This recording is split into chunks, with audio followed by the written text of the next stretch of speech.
Hello বন্ধুরা, welcome to football দুনিয়া।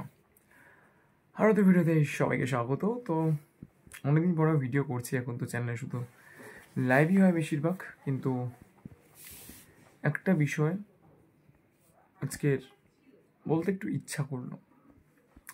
দীর্ঘদিন ধরে একটা ব্যাপার বলে আসছিলাম যে মোহনবাগান সুপার জায়ান্ট যে ফুটবল এন্ট্রিরা রয়েছে, তারা মোহনবাগানের লাইসেন্সে এআইএফএফ রেজিস্টার নেই। তাদের লাইসেন্সটা আছে এটিকে ফুটবল ক্লাবের সঙ্গে মার্চ করে অ্যাজ এটিকে Mohun Bagan FC private limited company. এবং সেক্ষেত্রে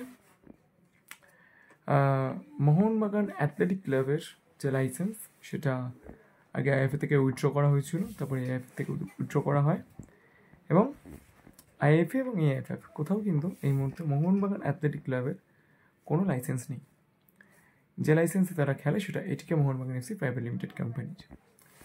তো আজকের ডার্বিটাকে যে জিনিসটা হয়, টুটুবাবু একটি আমাদের মেন স্ট্রিম মিডিয়াতে সাক্ষাৎকার দেন এবং তারপরে সেটার কাউন্টার করেন ওয়েস্টবেঙ্গলের শীর্ষকর্তা দেবব্রত সরকারবাবু। এবং সেখানে তিনি যেটা বলেছেন যে ফুটবল দুনিয়া প্রথম থেকে যে ব্যাপারটাকে ফার্স্ট হয়তো ডিসক্লোজ করেছিল, যেখানে সঞ্জীব গোয়েঙ্কা প্রথম ইস্টবেঙ্গল ক্লাবে এসেছিলেন, কিন্তু এই মার্চড হয়ে যাওয়ার ভয় মোহনবাগান শেষ পর্যন্ত এটিকের হাত ধরে এবং প্রথমে এটিকে মোহনবাগান, এবং এই মুহূর্তেও কিন্তু তাদের যে 77% শেয়ার সেটা Calcutta games and sports private লিমিটেডের কাছে আছে। কিন্তু যেটা গুরুত্বপূর্ণ বিষয় সেটা হচ্ছে এটিকের যে লাইসেন্সটা ছিল এএফসিতে, এআইএফএফে, আইএফএতে, সেই লাইসেন্সেই মোহনবাগান হচ্ছে ফ্রম অফ এটিকে Mohun Bagan FC private limited company হিসাবে তারা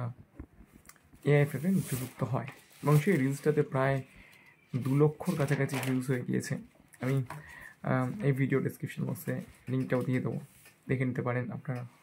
সেই সময় অনেকেই অনেক কথা বলেছিলেন, আজ কিন্তু ইস্টবেঙ্গলের শীর্ষকর্তা দেবব্রত সরকারবাবু সেই দিকটাই তুলে ধরলেন।